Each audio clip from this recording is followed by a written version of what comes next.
있습니다. 복음을 온전히 알자, 이렇게 제목을 달아봤는데, 여러분 아마 이런 제목을 보고 나면은 이런 생각이 들 겁니다. 우리가 복음을 들었기에 믿었기에 오늘까지 왔지 않습니까? 그런데 무슨 복음을 또 더 알아야 됩니까? 라고 생각할 수 있을지도 모르겠습니다. 고 오카노 목사님이 살아계셨을 때 이렇게 외치신 적이 있습니다.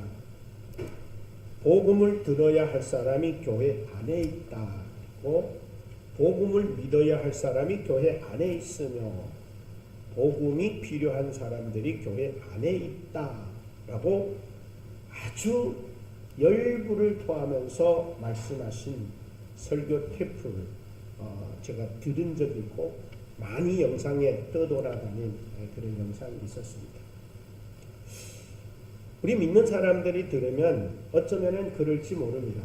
목사님, 우리가 복음을 몰랐다면 오늘까지 이렇게 교회 다니며 예수님 믿고 신앙생활 해왔겠습니까? 라고 말할 수 있을지 모르겠습니다. 그런데 저도 처음에는 그 설교 들으면서 정말 진짜로 교회에 복음이 필요한 사람들이 있을까라고 생각을 했었습니다. 그런데 곰곰이 생각해보며 살펴보니까 진짜 복음이 필요한 사람은 교회에 있는 것 같았습니다. 왜 그렇게 생각했냐면 열심히 교회 다니고 예배드리고 기도하고 헌금하고 전도하고 선교한다고 해서 복음을 잘 알고 온전히 아는 것만은 아니라는 사실입니다. 이런 일들은 충분히 남들이 하는 것을 보면서 눈치껏 따라 흉내도 낼 수 있는 거예요. 복음을 몰라도 교회에 올 수 있고, 복음을 몰라도 기도할 수 있고, 복음을 몰라도 예배에 동참할 수 있고, 복음을 몰라도 교회 활동에 충분히 참여할 수 있었다라는 겁니다. 그래서 사람들은 그런 사람들을 교인이다, 성도다, 그리스도인이다 라고 얘기하기도 합니다. 그런데 안타까운 것은 그런 외형적인 모습은 충분히 드러낼지 몰라도 실상은 그 신앙이 껍데기 신앙일 수 있다라는 사실이 우리를 슬프게 하고 안타깝게 하는 겁니다. 그러지 않고야 교회에서 분쟁이 일어날 이유가 없고, 그런 신앙이 아니고야 교회에 분파가 생기고 싸움이 생기고 죄와 허물투성이의 상징적인 모습들이 교회 안에서 그렇게도 많이 일어날 수 없었을 것입니다. 오늘 본문에 우리가 읽은 고린도전서, 사도 바울이 쓴 서신 고린도서신서도 똑같은 모습을 우리에게 보여주고 있습니다. 사도 바울은 고린도서를 쓰면서 고린도 교회의 문제들이 이런 문제들이 있다고 얼마나 정확하게 제시하고 말하고 있는지 모릅니다. 1장에는 파벌, 분쟁, 분파 이런 이야기들을 다루고 있습니다.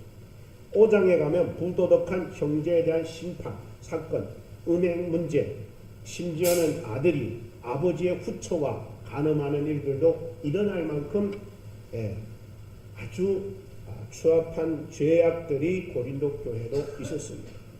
6장에 가면 형제를 고소하는 문제, 7장에는 혼인에 대한 문제, 문란한 성생활의 문제, 8장에는 우상 숭배, 우상에게 바친 재물의 문제, 9장에 가면 사도 권리에 대한 문제, 10장에 가면 우상 숭배에 대한 경고의 문제, 11장에 가면 여자들의 머리 가리는 문제, 또 성만 찬 남용 문제 등과 같은 수많은 문제들이 고린도 교회에서 일어나고 있었습니다. 사도 바울은 그거를 다루었습니다.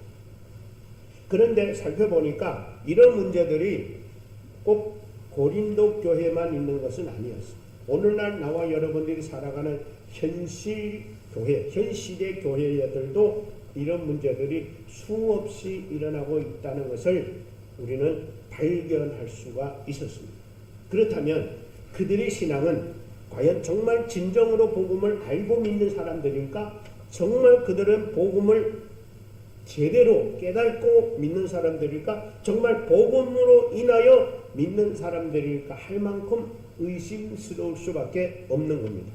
그래서 사도 바울은 본 1절에 이렇게 얘기하고 있습니다. 우리 한번 다 같이 읽었던 거지만은 우리 같이 한번 읽죠. 다 같이 큰 소리로 시작. 형제들아, 내가 너희에게 전한 복음을 너희로 알게 하노니 이는 너희가 받은 것이요 또 그 가운데 선 것이다. 자, 먼저 여기서 사도 바울이 고린도에 있는 성도들에게 이렇게 얘기합니다. 내가 너희에게 전한 복음. 이미 전에 그들에게 복음을 전해서 이미 그들은 복음을 알았고 이미 그들은 복음 안에 섰고 이미 그들은 복음을 안에서 살고 있다고 하는 고린도에 있는 성도들입니다.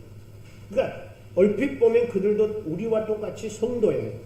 그리스도인이에요. 예수 믿는 사람이에요. 교회를 섬기는 사람들이에요. 근데 사도 바울은 오늘 뭐라고 표현하냐면은 이렇게 표현합니다. 형제들아, 내가 너희에게 전한 복음 너희들이 이미 받았고 보았고 들었고 믿고 지금 너희들이 그 복음 안에 있는 그 복음을 내가 너희로 하여금 알게 하노니. 이 말은 뭔 말이냐면은 너희들이 지금 복음을 들었고 복음을 알고 복음을 믿고 복음 안에서 신앙생활 한다고 하는 너희들이었지만 내가 지금 너희들에게 복음이 뭔지 확실하게 다시 구체적으로 말할 테니 잘 들어봐라, 그 말이에요. 그러니 오카노 목사님의 설교가 현실적으로 우리 가운데 우리를 놓고 하는 말씀이 아니라고 부인할 수가 없는 거예요. 물론 복음은 세상 모든 사람이 다 들어야 되는 복음이지만 그러기 위해서는 먼저 복음을 받아서 믿고 신앙생활하는 우리들이 복음을 정확하게 모른다면 나에게서 그 복음은 멈춰버립니다. 내가 복음을 온전히 깨닫지 못하고 내가 복음을 온전히 믿지 못하면 그 복음은 나에게서 더 다른 사람에게로 전해질 수가 없는 거예요. 왜? 내가 믿는 복음을 나도 모르는데 누구에게 전합니까? 나도 복음으로 말미암아 살아가지 못하는데 누구 보고 복음으로 살아라고 할 수 있습니까? 불가능하다는 거예요. 그래서 사도 바울은 오늘 본문을 통해 가지고 이렇게 말합니다. 형제들아, 내가 너희에게 전한 복음을 너희로 알게 하겠다. 사도 바울이 전한 목표의 핵심은 뭐냐? 너희들이 복음을 알아야 된다. 그것도 정확하고 바르고 옳게 알아야 된다. 자기가 알고 싶은 대로 복음을 알면은 안 된다는 거예요. 복음은 정확하게 알아야 돼요. 그러면 어떤 일이 벌어지느냐? 2절 우리 한번 다 같이 시작. 너희가 만일, 여기서 장관요, 만일이라고 하는 단어를 썼다라는 것은 그렇지 못하고 있기 때문에 그렇게 했다면 너희에게는 이런 일이 있었을 거야 라는 말이에요. 다시 시작. 너희가 만일 나의 전한 그 말을, 이 말이라는 말은 복음을 말합니다. 내가 너희에게 전한 복음을, 그 말이에요. 다시 한번 시작. 너희가 만일 나의 전한 그 복음을 굳게 지키고 헛되이 믿지 아니하였으면, 이게 전제 조건이에요. 고린도에는 성도들이 사도 바울이 전한 복음을 굳게 믿고 헛되이 믿지 않았더라면 이로 말미암아 뭐가 이루어져요? 구원을 얻을 수 있을 것이다. 구원을 얻을 수 있을 것이다. 이렇게 시작하는 것을 볼 때 그들의 신앙을 충분히 알 수 있어요. 그들의 신앙은 어떤 신앙이었느냐 하는 것을 우리는 볼 수 있는데, 제대로 된 복음을 만나지 못한 채 자기들이 방식대로 자기들이 생각대로 그 복음을 믿어왔던 거 아닌가 생각합니다. 그래서 사도 바울은 오늘 본문 고린도전서 15장 내용을 통해서 다시금 고린도에 있는 성도들이 너희들이 믿고 알고 있다고 하는 지금 그 복음을 내가 다시 한번 구체적으로 설명할 테니 너희들이 바르게 믿고 온전히 믿고 헛되이 믿지 말고 구원에 이르기를 바란다. 자, 오늘 나와 여러분들이 신앙생활을 하다 보면은 여러분도 스스로 느낄 겁니다. 왜 초창기 신앙, 첫신앙보다도 지금은 왜 점점 신앙의 용도가 떨어질까? 여러분은 어떻습니까? 중국에 있을 때보다 한국에 와서 신앙이 더 잘 믿는 것 같습니까? 아니면 신앙의 용도가 떨어졌다고 생각됩니다? 예. 아마 그거 우리 권사님 얘기 혼자만 아닐 거예요. 나도 마찬가지입니다. 왜 그럴까? 여러분, 오늘 본문을 통해서 우리는 이거를 한번 생각해 봐요. 왜 우리의 신앙의 용도는 자꾸 희소해집니까? 왜 약해지는가? 왜 우리의 신앙은 뜨거워지지 못하고 충성스러워지지 못하고 왜 점점 식어지고 왜 점점 믿는 사람인지 안 믿는 사람인지 구분하기 어려울 정도로 지금 되어가고 있는가? 왜 우리의 신앙은 진짜로부터 이제는 점점 이게 신앙이 맞는지 아닌지 이런 말이 있더라고요. 물에 물 탄 듯 술에 술 탄 듯. 물에 물 타면 알려야 안 알려요? 술에 술 타면 알려야 안 알려요? 무슨 말인지 알겠죠? 어쩌면 오늘날 우리의 신앙이 아니 이 본문에 말하는 고린도 교회 신앙이 우리들의 신앙이 물에 물 탄 것 같고 술에 술 탄 것 같이 알리지도 않을 만큼 그리스도인인지 아닌지 참 구분하기 어려운 신앙이 되어버렸어요. 방금 전에 이제 설교 듣다가 박한수 목사님이 전국 장로회 이제 그 모임에서 설교하는 그런 얘기 하더라고요.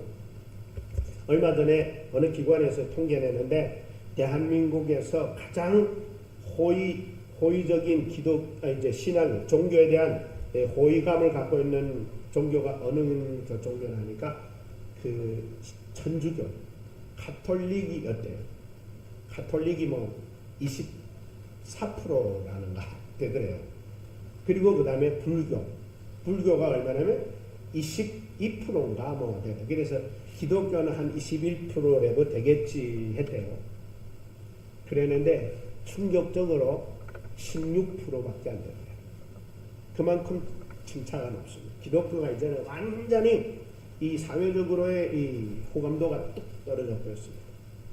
왜 그럴까? 물론 여러 가지 이유가 있습니다. 여러 가지 이유가 여러 가지로 있지만 그 중에 하나가 우리가 정말 진정한 복음을 만났다면, 정말 진정 복음을 깨달았다면, 정말 진정 복음 안에서 산다면 과연 그렇게 될까? 라고 할 수 있을 만큼 우리가 복음에 대해서 알아가는 것은 너무나도 중요하다는 사실입니다. 아마 목회자들은 거의 대부분일 겁니다. 저도 정말 왜 우리 오늘날의 신앙들이 이렇게 자꾸 식어가고 왜 점점 신앙인지 아닌지 구분하기 어려울 만큼 모습들이 이렇게 사회적으로 세속화되고 왜 세속적으로 동화되어 가고 있을까를 고민합니다.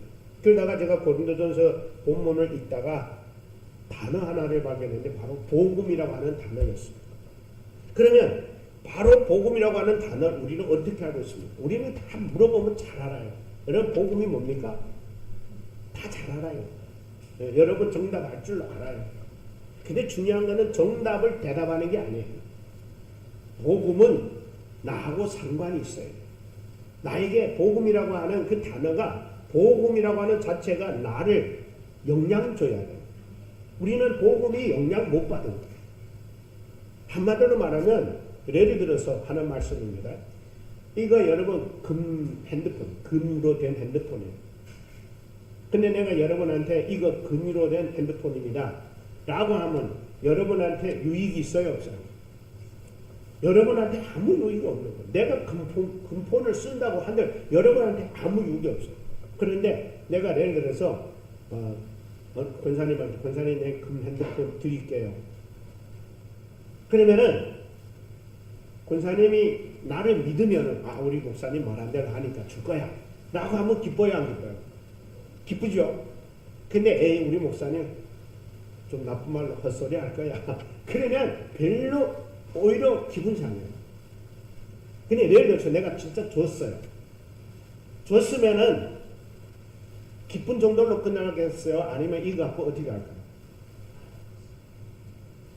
정말 금인데다가 정말 여러분 이만한 금덩어리 하나 잡으면 여러분 평생 팔자 못 치는 거잖아요.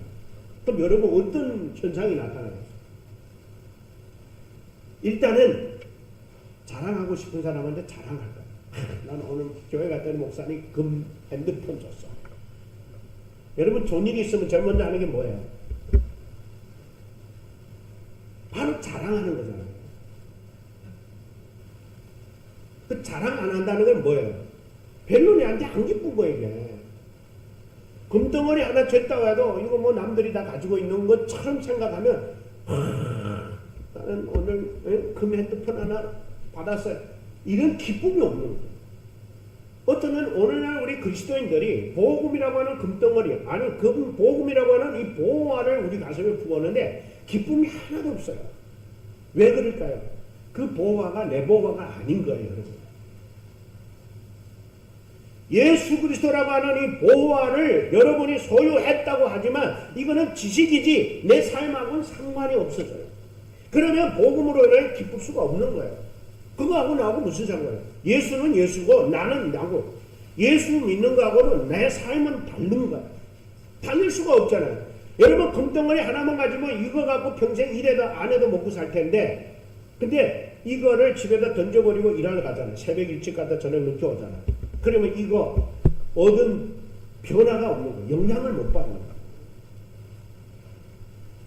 이런 비유를 들어서 뭐 여러분한테 어떻게 전달이 될지는 잘 모르겠습니다만은 중요한 거는 우리가 복음이라고 하는 이 복음에 대해서 얼마나 알고 그것이 나하고 어떤 영향을 내한테 주는지를 여러분들이 오늘 본문을 통하여 깨달을 수 있기를 주의 이름으로 축복합니다. 그래서 사도 바울이 오늘 복음을 설명할 때 뭐라고 설명하냐면 이렇게 설명해요. 잘 들으세요. 여러분 이 복음을 듣고 여러분도 이렇게 깨달았는지 한번 보시려고 하는데 2절을 다시 한번 우리가 읽습니다. 다 같이 시작. 너희가 만일 나의 전한 그 복음을 굳게 지키고 헛되이 믿지 아니하면 이로 말미암아 뭘 얻어요? 아멘. 그 사도 바울이 여기에서 사도 바울이 전하고 말하고 가르치는 복음은 구원을 얻을 수 있는 복음을 말합니다. 여러분 이 복음으로 구원 얻었습니까? 제가 확인할 거예요. 제가 확인하겠는데 제가 뭐 확인하는 그런 건 아니지만 여러분 스스로 확인을 해보도록 할 건데 좀 이따가 여러분 이 말 속에는 뭐가 있냐면 이런 게 있습니다. 사도 바울이 전하여 준 복음을 고린도 교회 성도들이 뭐라고 했냐면 너희가 굳게 믿고 헛되이 믿지 않았다면 구원을 얻는다. 그러면 사도 바울이 고린도 교회 성도들 구원 얻었는데 이 말을 했을까요? 얻었다면 말할 필요 없겠죠. 사도 바울이 보니까 복음은 전했고 복음은 믿고 복음은 들었고 복음은 알고 있는데 그들이 삶에 보면 구원이 없는 거야. 그러니까 내가 너희에게 전했던 복음을 너희들이 굳게 믿고 그것을 헛되이 믿지 않았다면 반어를 쓴 거야. 반대말을 하는 거야. 너희가 헛되이 믿지 않았다면 하는 말은 뭔 말이에요? 그들이 헛되이 믿었기 때문에 구원이 없다는 말이죠. 그러면 오늘 저와 여러분들도 이 말이 그들의만 말이 아니에요. 나와 여러분의 말이 될 수도 있다라는 거예요. 그 말은 그들이 복음을 구원 얻는 복음으로 믿은 게 아니고 반신반의한 거예요. 절반은 믿고 절반은 안 믿는 거예요. 그러니까 이 복음을 그들도 버릴래도 버릴 수 없고 안 버릴래도 안 버릴 수 없으면 구원받을 수 있을까 없을까? 그 믿음이라고 하는 것은 우리가 절반 믿고 절반 안 믿는 이런 믿음은 아무 의미 없어요. 그래서 어느 분은 그런 얘기 하더라고요. 난 정말 구원 받았을까? 이런 의심이 들면은 당신은 구원 못 받은 거다 그러더라고요. 근데 저도 그걸 동감이 돼요. 그런 의심 가면은 구원 받았겠어요? 나는 구원 받았다 한번 하는 사람 손 들어보죠. 네, 여기서 손 안 든 사람들은 좀 의심해 봐야 됩니다. 네, 목사님 나는 모르겠는데요. 구원은 내가 알고 모르고를 떠나서 그냥 하나님이 주신 거예요. 그러니까 여러분이 무슨 내가 구원 받은 것 같아요 이래서 되는 게 아니에요. 하나님이 주신 거예요. 그래서 여기서도 본문에 말해요. 내가 전한 복음을 너희가 굳게 믿고 헛되이 믿지 않았다면 하나님께서 너희에게 구원을 주어서 너희들은 얻을 거다 그랬어요. 그러니까 구원은 내가 만들어내는 게 아니에요. 구원은 받는 거예요. 하나님이 준다는 거예요. 그러니까 주는 자가 있으니까 우리는 받는다는 거예요. 저는 여기에서 좀 살짝 믿음에 대해서 이제 여러분 설명해 보려고 하는데 왜 반신반의하는가? 여러분 믿음이라고 하는 건 히브리서 기자가 우리 한번 여기 보면 다 같이 한번 읽어볼까요? 시작. 믿음은 바라는 것들의 실상이요 보지 못하는 것들의 증거라 그래서 저는 그래서 사람들이 왜 반신반의할까? 저는 이렇게 개인적으로 이렇게 정리해봐서 믿음은 보이지 않는 길을 가는 거예요. 믿음은 보이지 않는 일을 하는 거예요. 그래서 어려운 거예요. 그래서 잘 안 믿어지고, 목사님 보이지도 않는데 되지도 않는데 그거 가능할까? 이러잖아요. 믿음은 안 보이는데 가는 거예요. 믿음은 안 보이지만 하는 거예요. 왜? 하나님을 믿고 하나님이 하라고 하시니 그 믿음으로 가는 거예요.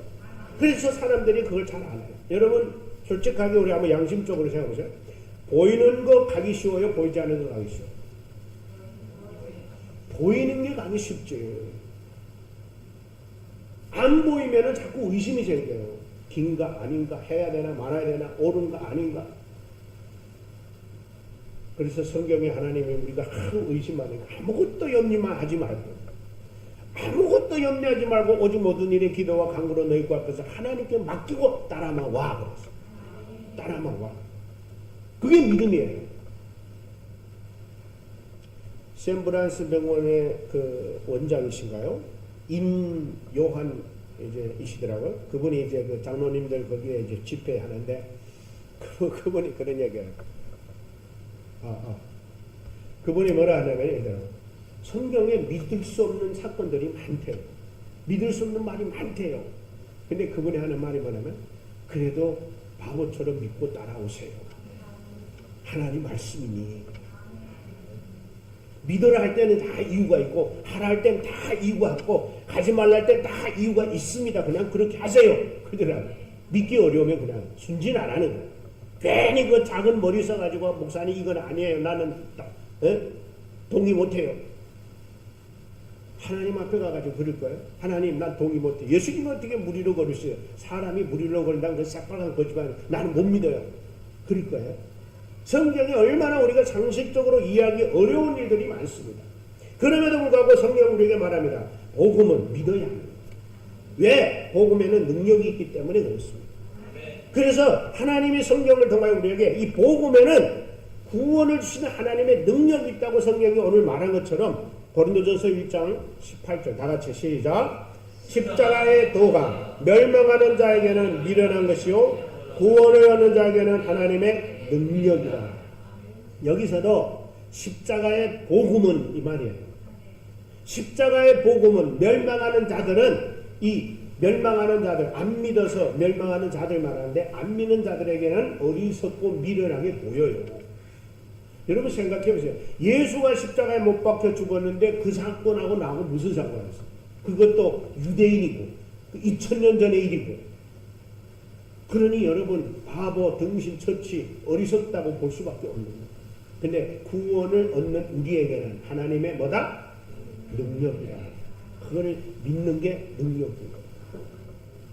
그래서 구원이라는 것은 과연 하나님이 주신 선물이고 우리는 선물을 받는 자. 그래서 구원을 우리는 얻었다. 이렇게 구원을 받았다. 그런 거예요. 아멘입니까? 자, 그래서 제가 구원을 잠깐 또 설명을 하는데 그럼 구원이란 여러분은 어떻게 생각합니까? 목사님 구원은 죽어 천국 가는 게 구원이죠. 우리가 흔히 그렇게 생각해요. 그러면 만약에 그렇게 생각한다면 구원이 지금은 상관이 있어요? 없어요? 아무 상관없어요.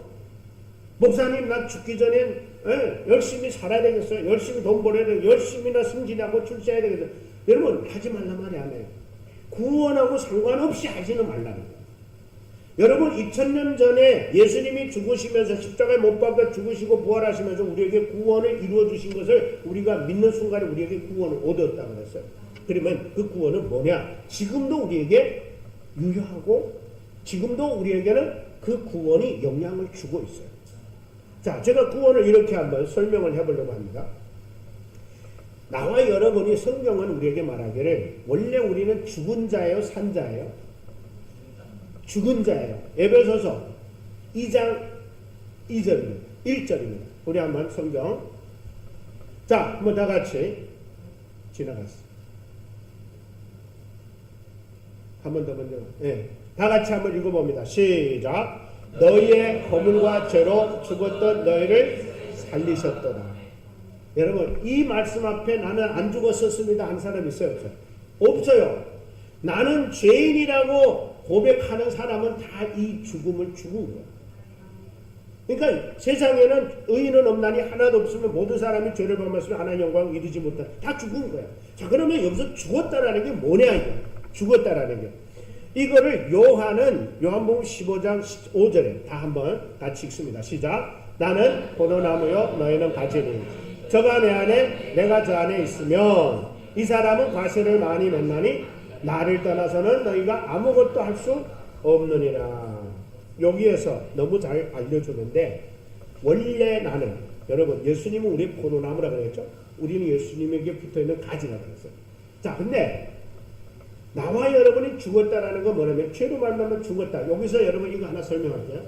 이거 지금 꽃이 폈잖아. 요거 여기서 가위로 뚝 잘라버리면 요거 살았어요? 죽었어요? 죽었어요. 죽었어요. 근데 죽었는데 색깔 그대로 있어요. 그럼 살은 것 같아요? 죽은 것 같아요? 살은 것 같아요. 근데 시간이 가고 세월이 흐르면은 말라요? 안 말라요? 말라요. 그러면 말르면 어디에 던져야 돼요? 부엌에 불에 던져줘야 돼요. 그러니까 여기 죽은 거예요. 여기서 잘 들으셔야 됩니다. 근데 요거를 죽었다 했으니까 우리는 누구에게서 잘려진 거예요? 에덴 동산에서 하나님께서 우리 보고 뭐라 그랬어요? 우리가 먹지 말라는 선악과를 먹는 순간에 아담과 하와로 인하여 쫓겨나잖아요. 하나님으로부터 잘렸잖아요. 하나님으로부터 잘려져서 우리는 세상이라고 하는 곳에 던져졌어요. 그럼 사는 거에 죽은 거예요. 죽은 거예요. 자, 그래서 나와 여러분들은 이제 다 죽은 자란 말이죠. 이렇게 죽어있는 우리를 오늘 본문은 내가 전한 복음을 너희가 굳게 믿고 헛되이 믿지 않으면 구원을 얻으리라 그랬단 말이에요. 자 여기서 구원은 뭐냐? 이 잘리워서 죽은 것을 다시 생명 있는 나무에다가 붙여주면 사는 거예요. 무슨 말인지 알죠? 그래서 사도 바울이 로마서 11장 17절 우리 한번 다같이 자 다같이 한번 읽습니다. 시작. 또한 가지 열마가 꺾여졌는데 돌감람나무인 내가 그들 중에 접붙임이 되어 참 감람나무 뿌리에 진액을 함께 받는 자 되었은즉. 자 여기까지만. 여기서 여러분은 어떤 존재 같아요? 꺾여진 나무가지였어. 잘려진 나무가지였죠. 그렇죠? 그래서 이제 다 말라 비틀어 부엌에 가야 돼. 부엌에 던져줘야 돼. 그 불은 무슨 불이에요? 지옥불에 던져졌어야 할 우리였어요. 근데 하나님께서 나와 여러분들을 다시 예수 그리스도로 말미암아 우리를 다시 생명 대신 예수님께다가 어떻게 했어요? 접붙이며 놨어요. 자, 여러분들 지금 예수 믿는 거를 뭐라고 하죠? 예수 그리스도인 하죠. 그리스도인 이런 말 하죠. 여러분 연변에 가면 사과배 아시죠? 사과배 어느 건데 붙었는지 모르겠어요. 아무튼 배나무에 사과가 붙었는지 사과나무에 배가 붙었는지 모르지만 사과나무하고 배나무하고 덧붙임한 거는 분명해요. 그렇죠? 그래서 그 나온 열매가 뭐라고요? 사과배. 예수님이 포도나무요. 우리는 가지인데 꺾여진 잘려진 가지를 갖다가 예수님한테 우리를 붙여놨어요. 나무인 예수님한테. 그러면 이제는 우리는 뭐예요? 포도나무의 가지지 가지. 그래서 오늘 저와 여러분들은 그리스도인이라고 하는 말을 그리스도 듣는 거예요. 우리는 그리스도라고 하는 나무에 붙어 있으니 이제는 죄인이 아니에요. 우리는 이제는 뭐라고요? 그리스도인. 예수에게 붙어 있어서 이제 예수로 인하여 진액을 빨아먹고 예수에게서 나온 진액으로 뭐를 맺어요? 열매를 맺는. 그래서 우리가 맺는 열매는 뭐예요? 의로운 열매다. 그리스도로 맺어진 열매입니다. 그래서 이 본문에 이런 말이 나와요. 참 감람나무 뿌리의 진액에 함께 받은 자가 되었다. 참 감람나무 누구예요? 그리스도. 진액은 뭐예요? 예수의 생명. 그래서 여러분 우리가 구원받았다는 것은 뭐냐? 나중에 천국 가는 구원, 그것도 구원이지만 생명나무 되신 그분에게 다시 예수님이 하나님이 예수님께 붙여줬어요. 그게 구원이에요. 그래서 잘렸던 가지가 다시 생명 있는 나무에 붙어있으니까 살았어요? 죽었어요? 사는 거예요. 한번 옆 사람과 인사합니다. 당신은 살아있습니다. 그러니까 이제는 우리가 살아있는 가지가 됐단 말이에요. 살아있는 가지가 됐으니 우리에게서 어떤 열매가 맺느냐? 살아있는 생명나무가 공급하는 가지가 그 열매를 맺는 거예요. 그래서 우리는 그리스도인이 됐기 때문에 그리스도인에게서 나타나는 열매는 무슨 열매냐? 의의 열매다. 이렇게 표현해요. 의의 열매다. 자, 성경 구절을 많이 했는데 제가 지나가겠습니다. 자, 이렇게 나와 여러분들이 즉 복음을 믿는 자들에게 주는 가지는 생명이 있는 예수에게 접붙임했기 때문에 나와 여러분들을 이제는 구원받은 자다라고 얘기합니다. 생명이 있게 된 존재가 됐다. 이제 그런 말이에요. 자, 이것을 성경 우리에게 말하면 우리가 예수 그리스도와 함께 연합됐다. 여기 로마서 번져주세요. 한참 번져. 로마서 6장. 자, 로마서 6장 3절부터 우리 한번 다 같이 읽어볼까요? 시작. 무릇 그리스도 예수와 합하여. 잠깐만요. 여러분 읽을 때 여러분 이 합하여 하는 나에 좀 주시해 보세요. 다시. 무릇 그리스도 예수와 합하여 세례를 받은 우리는 그의 죽으심과 합하여 세례를 받은 줄을 알지 못하느냐? 그러므로 우리가 그의 죽으심과 합하여 세례를 받음으로 그와 함께 장사되었나니 이는 아버지의 영광으로 말미암아 그리스도를 죽은 자 가운데서 살리심과 같이 우리로 또한 한 새 생명 가운데서 행하게 하려 하심이라. 만일 우리가 그의 죽으심을 본받아 뭐 했으면? 연합한 자가 되었으면 또한 그의 부활을 본받아 모두 연합한 자가 되었도다. 그러니까 우리가 구원받았다라는 말의 정확한 의미는 예수에게 다시 붙었다. 무슨 말인지 아시겠죠? 그러니까 여러분들이 예수에게 붙어 있다는 말은 구원받았다는 걸 살아있다는 거요, 생명이 있다는 거요. 이제는 살아있다는 증거는 뭐요? 죽음으로 인하여 잘렸던 가지가 생명나무에 붙어 있으므로 이제는 숨쉬게 됐다, 호흡하게 됐다. 이제는 자라고 성장하고 변화가 일어난 존재가 됐다. 이렇게 하여 우리는 예수와 다시 연결이 되므로 이것이고 죽음으로부터 다시 살리신 생명을 주신 하나님의 은혜 구원인 줄로 믿으시기를 바랍니다. 그래서 요한복음 15장 7절 다 같이 읽습니다. 시작. 너희가 내 안에 거하고 내 말이 너희 안에 거하면 무엇이든지 원하는 대로 구하라. 예, 예수님께서 말합니다. 너희가 내 안에 내 말이 너희 안에. 이제는 예수와 어떻게 됐다는 거예요? 연결이 됐다. 예수와 붙어있다. 그러니까 너희들이 원하는 대로 구하라. 그리하면 내가 이루게 하라. 그러니까 이제는 예수와 상관이 있는 존재가 됐다. 그러므로 구원받았다는 증거는 예수와 분리됐던 우리가 다시 이제 하나가 되어 예수의 십자가의 죽음과 부활로 말미암아 하나님과 연결이 되는 역할을 주님께서 해주셨다. 십자가는 이웃과 이웃과의 화평도 있지만 하나님과 죄인과의 관계도 연결해주는 예수님의 역할이 있었습니다. 그래서 아까 로마서 11장 17절 우리 한번 다시 보면 또한 가지 얼마가 꺾였는데 돌감람나무인 우리가 그들 중에 접붙임이 되어 참 감람나무 뿌리의 진액을 함께 받는 자가 되었다. 그래서 나와 여러분은 구원받은 줄로 믿습니다. 이게 바로 복음 말하는 사도 바울이 말하는 복음으로 구원받게 하는 생명 능력 있는 복음이다. 두 번째, 바울은 자기가 전하는 가르치는 복음을 뭐냐면 내가 먼저 받은 복음이었습니다. 바울이 먼저 받은 복음. 3절 한번 읽습니다. 3절 4절 시작. 내가 받은 것을 먼저 너에게 전하노니 이는 성경대로 그리스도께서 우리 죄를 위하여 죽으시고 장사 지낸 바 되었다 성경대로 사흘 만에 다시 살아나사. 여기서 사도 바울이 말하는 게 뭐냐면은 내가 먼저 받은 복음. 이 말은 내가 먼저 믿은 복음, 내가 먼저 경험한 복음, 내가 먼저 그 복음 때문에 살아난 복음, 이거예요. 자, 근데 보세요. 좀 더 구체적으로 말하면 사도 바울이 말하는 이 복음이 무슨 복음이에요?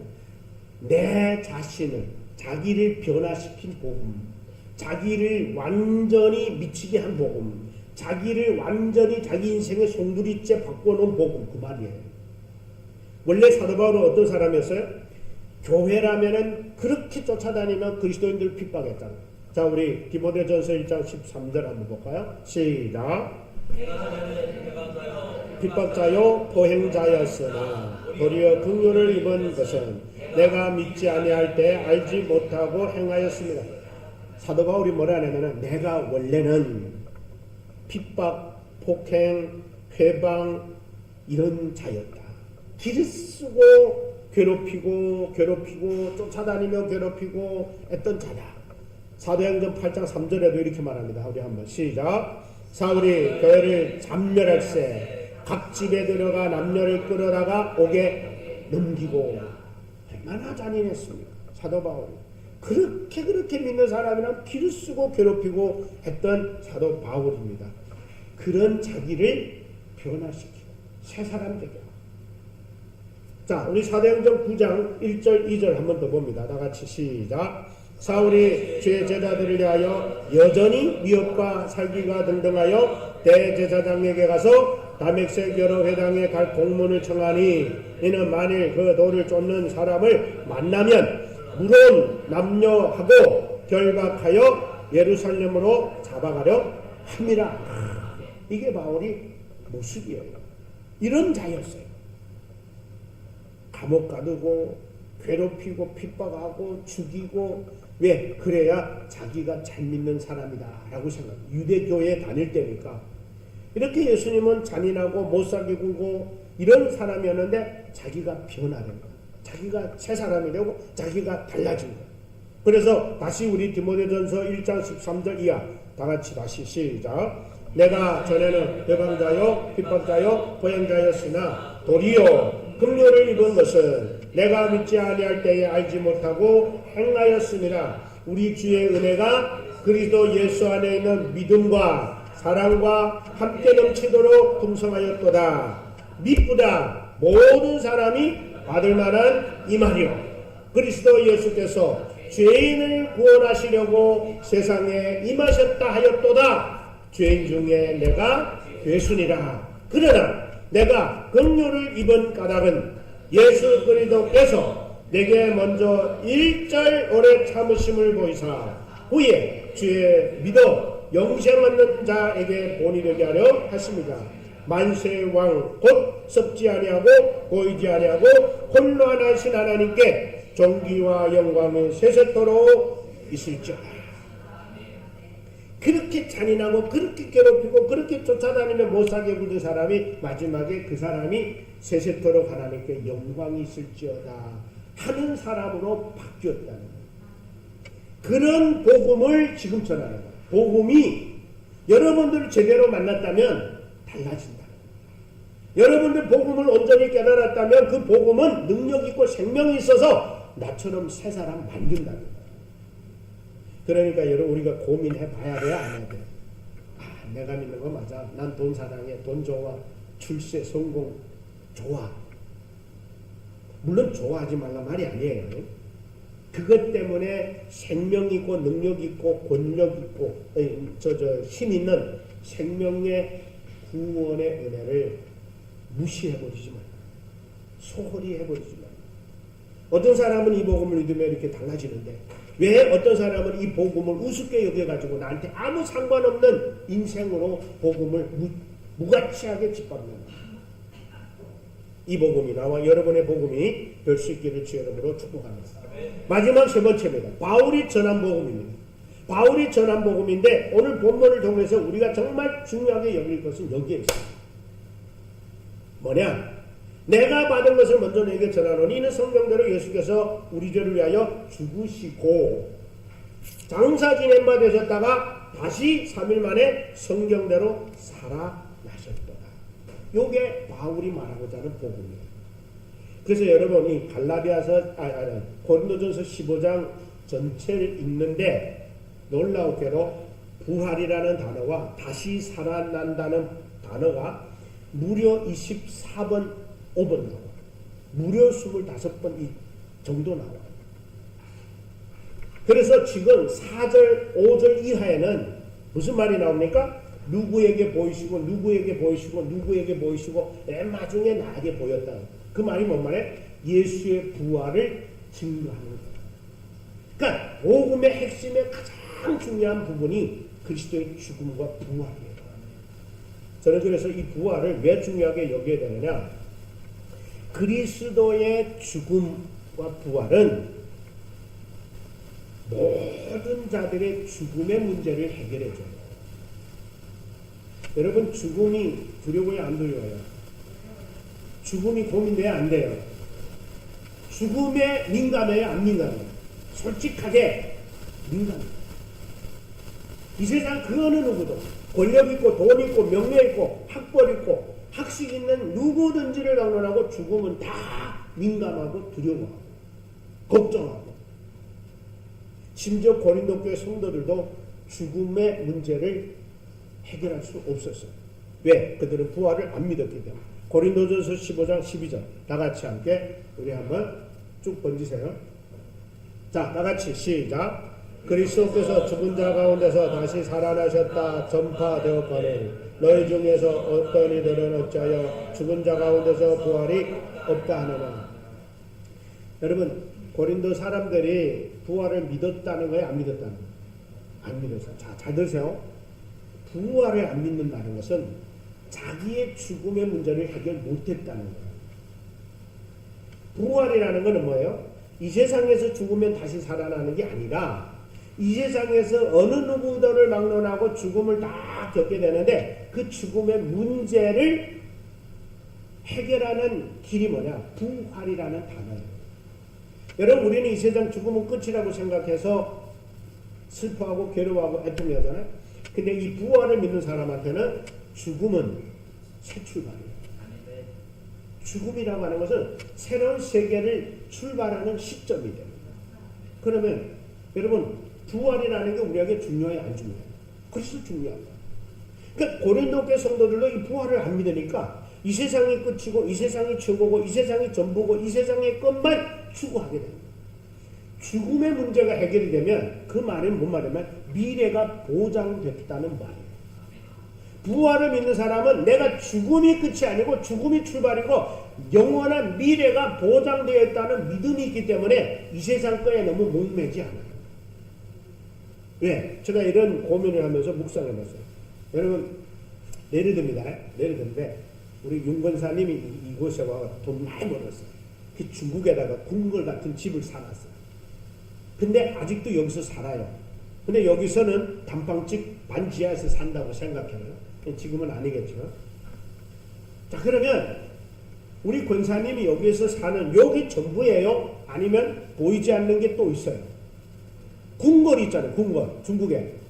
그러면 우리 권사님이 요 단칸방에서 반지하에서 사는 비참한 모습으로 살까요? 아니면 당당거리면서 자부심 갖고 큰 소리 치며 살까요?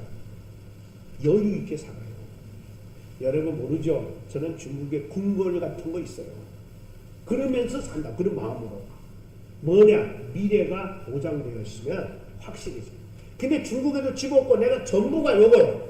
요거밖에 없어. 난 이게 전부야. 그러면은 맨날 슬퍼하고 맨날 타령, 팔자 타령. 나는 왜 이 모양 이 꼴이나, 나는 평생 왜 지하에서 뭐 올라가냐, 왜 나는 이렇게 단칸방에서 사냐, 이러면서 살다가 끝나는 거야. 여러분, 우리는 이 세상에서는 어떻게 사는 게 중요한 게 아니라 미래가 보장되어 있어요.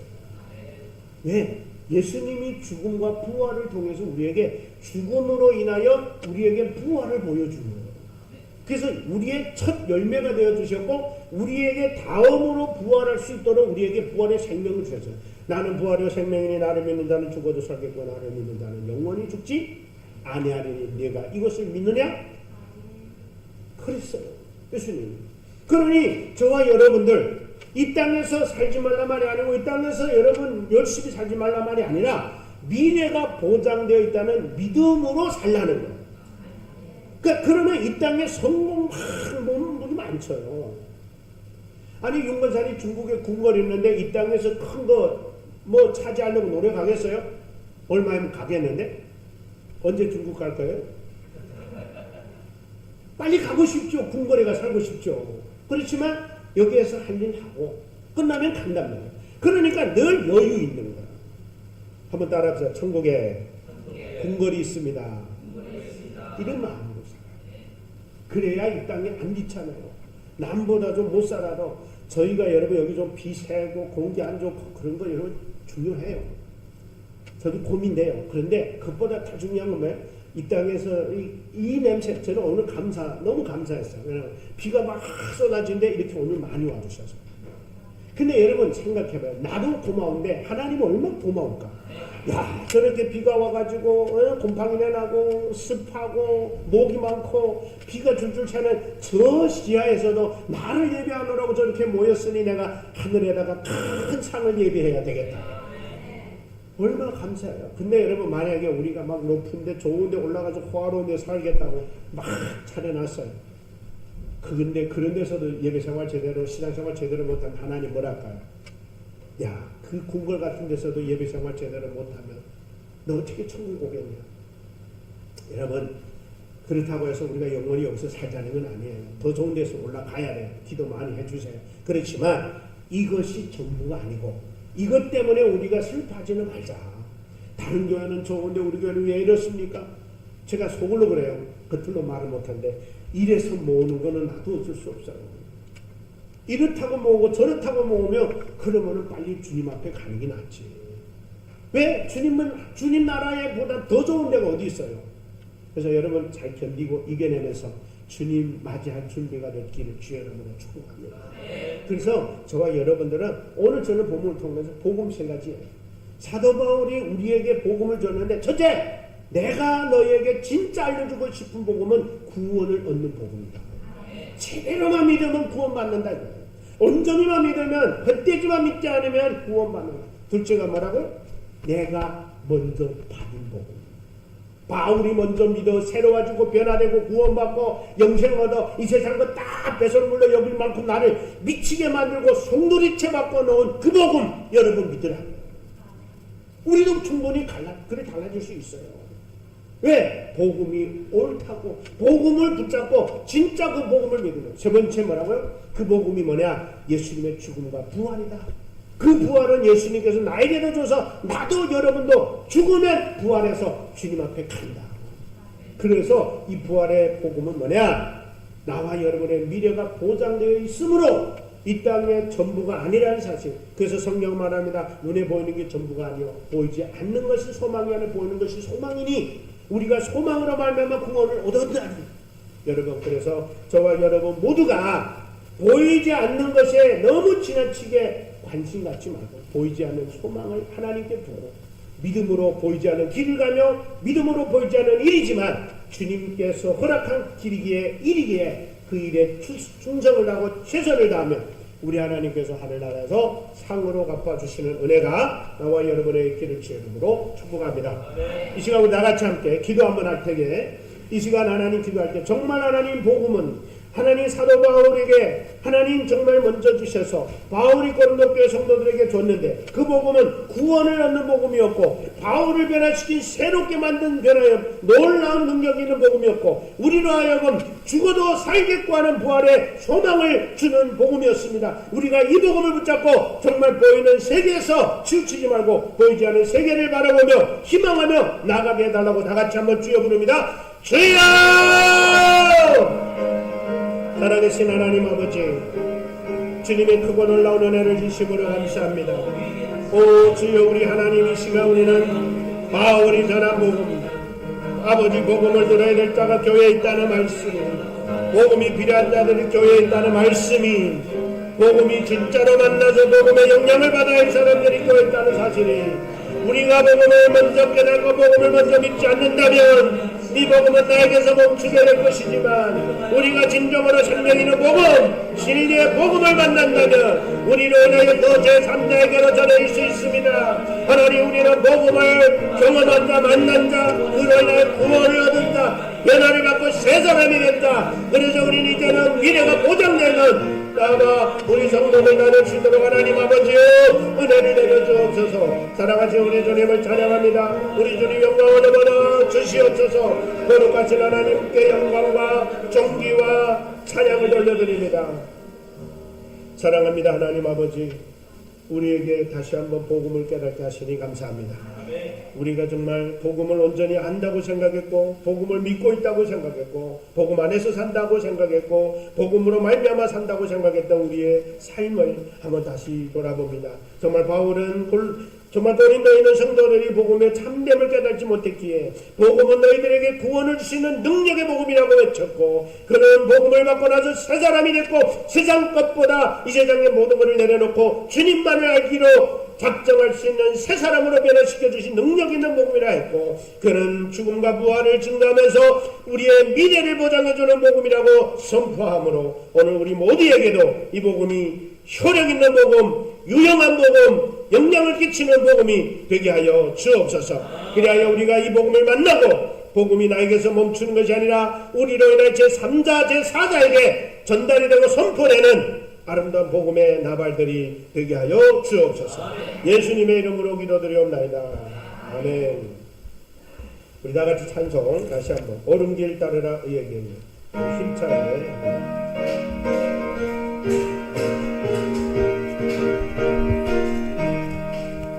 오른길 따르라 의에게